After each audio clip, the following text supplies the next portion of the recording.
საინიციატივო ჯგუფი ახალგაზრდა ფემინისტები საქართველოს ქალთა ფონდის საგრანტო პროექტის არაფერი ჩვენ შესახებ ჩვენ გარეშე ფარგლებში ჩამოყალიბდა. საგრანტო კონკურსი მიზნად ისახავდა ახალგაზრდა ქალებისა და გოგონების გაძლიერებას და მათი მდგომარეობის გაუმჯობესებას, საზოგადოებრივ ცხოვრებაში მათი ჩართულობის, დიალოგისა და არაძალადობრივი კულტურის განვითარების გზით. პროექტის ფინანსური მხარდამჭერია გერმანული ქალთა ფონდი „ფილია“. საგრანტო პროექტი 4 თვის მანძილზე ხორციელდებოდა და მოიცავდა საქართველოს 5 რეგიონს: შიდა ქართლს, ქვემო ქართლს, სამეგრელო ზემო სვანეთს, აჭარასა და კახეთს. რეგიონები შერჩეულია საქართველოს სტატისტიკის ეროვნული სამსახურის 2013 წლის გენდერული სტატისტიკის შესაბამისად. პროექტის ფარგლებში საინიციატივო ჯგუფი სტუმრობდა სხვადასხვა რეგიონში პარტნიორობის მსურველ არასამთავრობო ორგანიზაციებს და ატარებდა რამდენიმე ეტაპიან ტრენინგ სემინარებს გენდერული თანასწორობისა და ფემინიზმის შესახებ. სემინარების მონაწილე ორგანიზაციებს გადაეცემოდათ ჰაინრიხ ბიოლის ფონდის მიერ გამოცემული კრებული, ვის ეშინია ფემინიზმის საქართველოში. პროექტის ფარგლებში 125 ახალგაზრდა დაესწრო სემინარებს.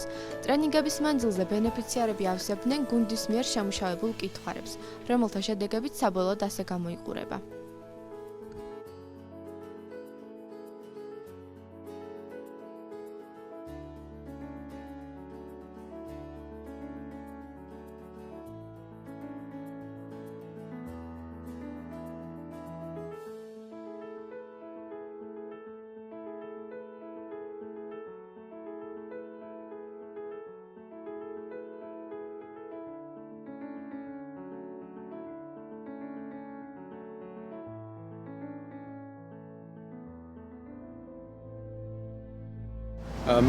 მე ვარ სამოქალაქო აქტივისტი, მე ვატარებ თანატოლ განმანათლებლათა ტრენინგებს ზემო აჭარაში, კერძოდ ქედაში, შუახევში და ხულოში, ასევე სხვადასხვა სოფლებში.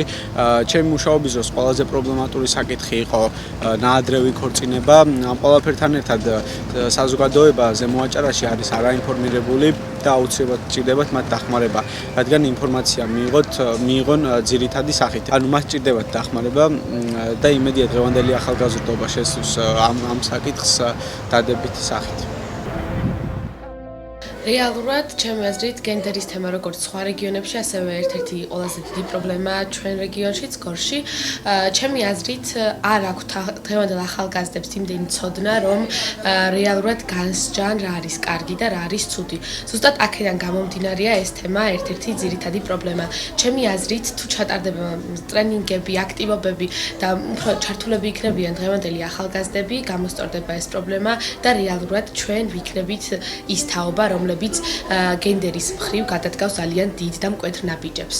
სკოლებში რეალურად მასწავლებლები ანიჭებენ ფიზიკა, ქიმია, ბიოლოგია, მათემატიკა, ზოგადად ტექნიკურ საგნებს უპირატესობას ბიჭებს, რადგან აქედან გამომდინარე მარტოღაც გონიათ, რომ ბიჭებს უფრო შეუძლიათ მსგავსი საგნების სწავლა და რეალურად გოგოებსაც შეგვიძლია იგივე დოზით, იგივე ნაირად ვისწავლოთ და შევისწავლოთ ეს საგნები. და ჩვენ არ უნდა გავხდეთ სტერეოტიპების მსხვერპლი.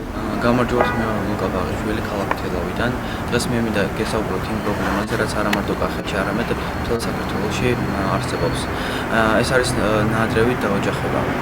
მე ამ პრობლემაზე დამკვირვებულმა იმ კონკრეტულმა შემთხვევამ, როდესაც მე გავიგე, რომ არასრულწლოვანი გოგონა იძულებით გაათხოვეს კახეთის ერთ-ერთ სოფელში, რის გამოც გოგონამ თავი მოიკლა. მე ამიტომ მოვუწოდებ ყველა მშობელს, რომ ნაადრევად არ დააოჯახოთ თქვენი შვილები. თქვენ შევქმნით თქვენ შვილებს პერსპექტივა განათლებისა და მიეცეთ საშუალება თვითონ აიჩინოთ თავიანთი ცხოვრება. ზოგადად ჩვენ ცხოვრობთ გარემოში, რომელიც არის ძალიან ბევრი სტერეოტიპით სავსე და აი ამ სტერეოტიპებში ერთ-ერთი არის გენდერული სტერეოტიპები და გენდერული უთანასწორობა. ზოგადად თვითონ სიტყვა გვეუბნება, რომ გენდერული უთანასწორობა, ანუ როდესაც რაღაცა ქალისა და მამაკაცის გენდერულ თვისებებში ხდება უთანასწორობა და რაღაც უფლებების შელახვა. ჩემს რეგიონში, აჭარაში კონკრეტულად, ძალიან პრობლემატურია ეს საკითხი, ისე როგორც ალბათ მთლიან საქართველოში. გენდერული უთანასწორობის ფაქტებს ყოველფეხის ნაბიჯზე ვხვდებით და ყოველფეხის ნაბიჯზე ვეყრებით, ესე რომ ვთქვათ. ჩემთვის პირადად, როგორც თანატოლ განმანათლებელისთვის, როგორც ფემინისტისთვის, როგორც სამოქალაქო აქტივისტისთვის, მიუღებელია ამ საკითხთან დაკავშირებით ერთი ესეთი ტერმინი ქალის გათხოვება. მაშინ როცა მამაკაცი ვამბობთ დაქორწინებას ან ქორწინებაში შესვლას, ცოტა მიუღებელია და სტერეოტიპური რაღაც დისკრიმინაციული ტერმინია გათხოვება, ანუ გასხვისება.